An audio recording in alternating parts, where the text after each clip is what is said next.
Welcome to Moving the Rock. Whether sales is all you do or only part of what you do, the strategies and tactics of success can often feel split between two realities. You can become someone you're not to earn the recognition and praise of people you don't respect, or you can try to figure it out on your own, knowing you'll underperform your potential. We're here to offer a third way. The idea that you can't have success without compromise is just wrong. You don't have to compromise to win in the long term. You can play the game in such a way that you win in the short term and the long term. Through our hard lessons learned, we can shift your way of thinking and create a better way. I'm Chris, founder of SiteShift. And I'm James, founder of Florist Group. If you're tired of the status quo, we're here to help you move the rock on your career, your business, and your life. Welcome. All right, we're going to jump right in. We got a question that any leader of significant responsibility has wondered about, the people we interact with that want to grow. Why do great companies with the right people, products, and customers miss quarterly revenue targets? Right. I love this question. It has been asked of me more than once and over the last 30 years. And it's a question that is born from a level of frustration from the CEO or the founder that asks it, right? We've done everything right? No one knows more about the market than we do. No one's people are better than ours. No one has more consistent success with their customers than we do. Yet, we're not growing as fast as or as consistently as we could, or that we feel like we should. We're still having our lunch eaten by our competitors. We still don't know where we stand in deals. It still feels as hard to take market share 20 years in, or, what feels like 20 years to a startup, right? Because they work 100-hour weeks. It still feels as hard as the day we started. What's going on? I can't wait to dive into this because I've seen in so many people that I've worked with try to answer these kinds of, but we've done everything right questions with more effort, which if effort fixed everything, people that apply all their effort would fix their things. The other thing that's come up, and I have felt this before, and so can't wait to dive into this deeper, is we attribute it almost to this like mystical it factor. Right. Well, they've got an it factor that they don't have. And I'm like, well, what is that? Like, break that down. Because if it's an apples to apples comparison, where really can we find this difference maker? So you get the question, people struggle with it. It's not it factor. It's not effort. Lead us down this path. How are we going to start to even understand how to get to a solution on this? Yeah. And I love the it factor, right? Because every business owner or founder, is at certain points in time in their career is frustrated by comparisons to what they think are the normal situations. I've been in business for 10 years. I should have a business that's this big, and they compare themselves. It's interesting when you think about just the average age of a venture-backed startup. Think of the average age of a founder of a high-growth venture-backed startup. What do you think the average age is? I feel like I should know this, but I'm gonna throw this out there until I guess 51. Okay, great. Most folks would guess that they're very young, right? Most folks would guess that high-growth venture-backed startups, based on the news, are somewhere between 25 and 35. The fact is, the average age is 45. Mm-hmm. That's awesome. So it just goes to show that we need to ignore what we think is the trend and comparing ourselves to the trend. What we have to do is focus on evidence, data. We have to be thoughtful about really what is going on at a grassroots, ground level in our organization. And if we think about, if we have sales teams that are running or principally responsible for our revenue, we have to recognize that today, generally across organizations, only about half the salespeople on teams that perform achieve their quarterly goals. Now, we're always going to recommend, if you're running a reliable sales operating model, you're going to know this number on a monthly basis. But most folks work quarterly. So only half the salespeople on teams that perform achieve their own quarterly goals. And worse, only about half those performers can repeat their success the following quarter. So most sales teams, even though they're helping the organization hit their numbers, aren't performing. And you've got those performers having to make up for the ones that don't. And that is how most businesses achieve success on a regular basis.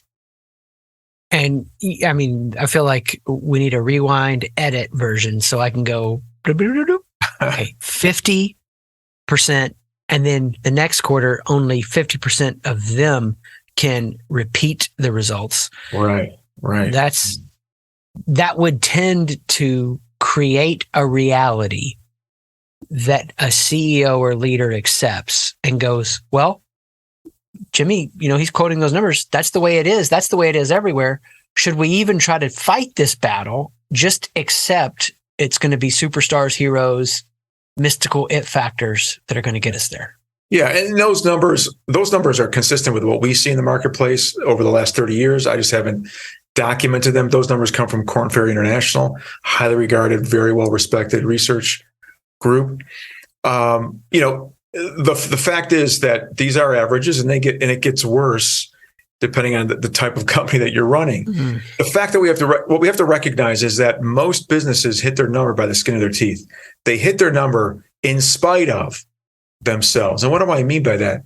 If you can only really count on a quarter of your salespeople, how stressful is business, right? How stressful is if you want to grow, and this is again why most organizations give up on growth, because they can't get past the ceiling created by this inconsistency in the sales organization. So if you want growth, then you have to figure out how to attack this challenge. And what we tend to do as founders, what we tend to do as CEOs is attack it the same way we created it. We use the same mindset and the same tactics. And that mindset, the mindset that created this problem for us is the one that says, look, I have to go out and hire great people, great individual contributors. And so what we end up doing is we hire to fix the sales organization instead of hiring to fit a system or a predictable, repeatable process that works for everyone in the organization. What I mean by we're using the same mindset that created the problem. The mindset that created the problem is the one where we believe in heroes, right? We have a hero thinking or hero thought process, where we have to find these individuals who can carry the rest of the organization on their shoulders instead of that systems thinking mindset. And there's a transition that has to occur. And by the way, the organizations that get past this stage are the ones that we see around us doing great things. They're the ones that we see around us hiring and retaining the industry's best people. They're the ones that seem to make things happen effortlessly. They're the ones that capture market share during a downturn. They're the ones that operate at a level that we wish we could be at. What's the secret? It starts with that mindset shift. This makes me think of something I've wrestled with myself for a while. And, it's going to be true of so many organizations that are sales-based. Marketing done right doesn't make sales unnecessary, but when the marketing is amazing and you've poured your spirit and soul and heart into getting it done effectively, that the message you're putting out, what's being heard, it captures the pain point, that what should happen is sales can build a process that is repeatable around that.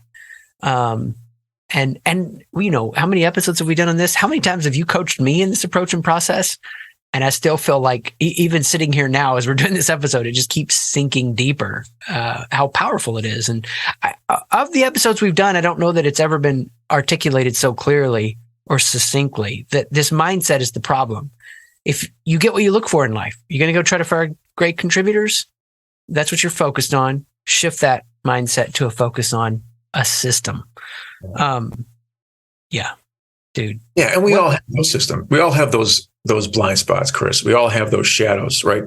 This is not meant to make anybody feel less than. But the idea here is that if you have the right mindset, you're going to ask the right questions. Yeah. Or we're defining the wrong standard. I mean, it's like, I think about it like we've used an example before in football. You don't have something defined and designed around what a touchdown is. You're getting to the 20-yard line on your side of the ball by just saying we need to have a great team. To get a touchdown is a process with people that know how to follow that process and contribute to it. So this stretches the goal line, right? It makes it harder to get. I would think for most people, it'd be much easier, which is why we choose the path of least resistance, to go try to find some all-stars versus to design a process. What do you say to people who bring that up? Well, it's the great, it's the great lie. It's the great fallacy. And, until we get past this idea that this is a problem that's easy to solve because salespeople are coin operated, because of all the different lies that we tell ourselves about how to build a sales organization and all the different voices that we hear trying to convince us that their path is the right path. And at the end of the day, all they're trying to do is enrich themselves, line their pockets, close another deal. They're not really concerned about your best interest, right? What's going to move the needle for you? The fact is that even based on a long-term study of 2 million salespeople, we know that only about 8% of all salespeople consistently follow a reliable sales process. So this is what contributes to that problem that we have. Salespeople are not trained to be systematic process following folks, which is why most sales processes that run organizations are so flawed. Salespeople are hired and trained to be gunslingers, and very few of them make it out of those first 1 or 2 years. And when they do, they stay attached to what got them there. And because there's no master's degree, and I mean, think about the amount of influence a salesperson has on the success of your business, and there's no advanced degree that you can use to evaluate whether they have the basic knowledge, understanding to do the job. Think about all the trust and faith that you put in them, and they have fewer advanced degrees than the accountant that's running, the CPA that's running your books. It just doesn't make sense. So how do you figure that out? What you have to do is do your very best to hire the right person for your business, but you cannot rely on them to transform your company. You have to transform how you sell first, and then hire to fit your system. Then you can train to fit your system, and then they can sell to fit the system that works. And every member of your sales organization now can work together to improve how they execute instead of working as individual contributors. Imagine how effective a football team it would be, even with 100 years of rules and knowledge and plays that are predictable and successful. How well would a team work if everybody on the team did their own thing, right? You'd underperform. Most sales organizations are underperforming because they've cobbled together who they think are a bunch of strong individual contributors. When in fact, what these folks need is that unifying systematic approach, that sales model that they can all work toward and work on. And if you do this, statistically, we know this is true. I also know this is true just based on the success of our clients. You can triple your growth rate without adding a single additional salesperson to the team. Why? Because you're now just getting more out of the assets you've already invested in. Without adding a single extra salesperson. That's incredible. And so here's the thing for me, the skeptic in my mind says, okay, you've got this undefined system. It's held together by duct tape and baling wire. But I could just go play the lottery, open up some more sales roles on the team, kind of do those cattle calls, right? You get a bunch of people interested, create the structure so that there's no promise, but what can they go out and get done? And then reward those highest performers and go, I got there. I didn't have to wait and move slow. I could move fast and just get a bunch of young guns in the chute here, and go get it. What happens if I take that approach? Yeah, it's that's the approach that built the organization, right? It's the heroic efforts of those folks that can make it happen that build the company. It's not what can sustain growth. So the idea is you can cobble together those folks to a certain point, because at a certain point you can't add people fast enough to achieve the growth trajectory that you want to, or that your organization should be achieving. So with the first one or two folks, you're going to do great. As your sales organization grows to 8, or maybe you have multiple organizations, inside, outside, enterprise, mid-market, regional organizations, how do you continue to leverage that old model? At some point, you're going to have your company's way of making it work, so that when people come to work for you, there's a unifying principle that they can all work toward. Most top performers don't want to be the person that your entire organization relies on to hit their number, right? It doesn't work for them, because now they have to show up and be magical every day. They would love to optimize a system that was built for everyone. Why not? It's a systematic approach. They don't have to figure things out. They don't have to waste their time figuring out for you before they start making money. Imagine if they could hit the ground and start running within 6 weeks instead of 6 months. Most top performers would never make that 6-month period. So that's the challenge. That's the challenge. I think the remaining question in my mind would be, what if I get the vision, I get the application, I get the long-term payoff. When there is such a substantial long-term payoff to have this kind of effectiveness 3 times without adding a single salesperson, is the place I'm going to have to pay a cost is on time? Is this going to take a long time? Am I going to have to be really patient? What's that look like? Yeah. I mean, that's the part of this that's really exciting. As I said, over 30 years and 6,500 clients, we spent some time looking at about 10,000 working sessions and trying to figure this out.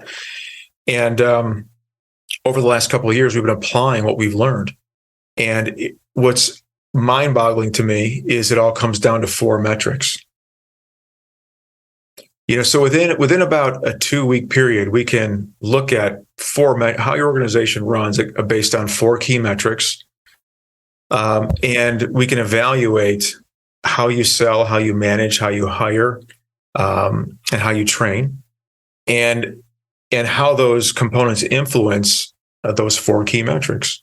And what's amazing is we can get 12 pieces of output from those metrics that will optimize your organization from marketing, from your branding, all the way through to lead generation and deal close. And it doesn't matter what industry you're in, doesn't matter who you sell to, doesn't matter if you're a channel sales organization, direct sales, inside sales, enterprise. It's all based on data. It's all based on math. And what's wonderful about this is it removes the shadows. It shines a light in every part of the organization. You feel like you have this kind of omnipresence over the organization. And now you can begin to leverage these metrics and turn those levers and know exactly what each member of the organization has to do to get to the number that they've committed to. And what's beautiful about this is now every day, every week, every month, you can track, you and your team members can track their performance against these metrics. These are not activity-based metrics, right? Activity is meaningless if quality doesn't follow. These are outcome-based metrics. These are leading indicators of success that allow everyone to test. Hey, I tried this. How'd that work? It didn't work. I'll go back to my old way until I find something better. They can track on a regular basis how they're doing and self-manage their way to success. And now, for the founder, for the CEO, what do they want? They want predictability because they've set an operating budget. They've set goals for cash flow. They have to run the business and they have to execute and fund their growth strategy. They can't do that if the sales organization is falling down on their commitments. So this gives great visibility into what's going on, and it gives the leadership team a great sense of confidence, right, and security, in that at least they know what's going on, they know why it's happening, and now they know what adjustments they can make with a high probability of success.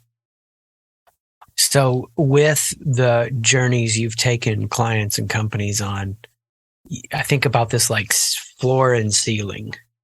You've got a lot of stories of transformation, and some of those are going to be ceiling stories, right? Yeah. Any stories come to mind where you saw they had the makings of success, and not necessarily if they worked with you, because I know you would ensure that they're committed to see through the whole process, where they started right, they had this end goal in mind, but they just didn't finish it well. Yeah. And that's, so when you think about this, so we work with a lot of businesses that have been around for many years, even generations. I come from a fourth generation family business. So a lot of family businesses that are looking to transition to the next generation. So think about the founder of a family business, mom or dad, who really is responsible for the growth of that business and maybe has all the relationships, or maybe meaningful relationships with partners, customers, et cetera.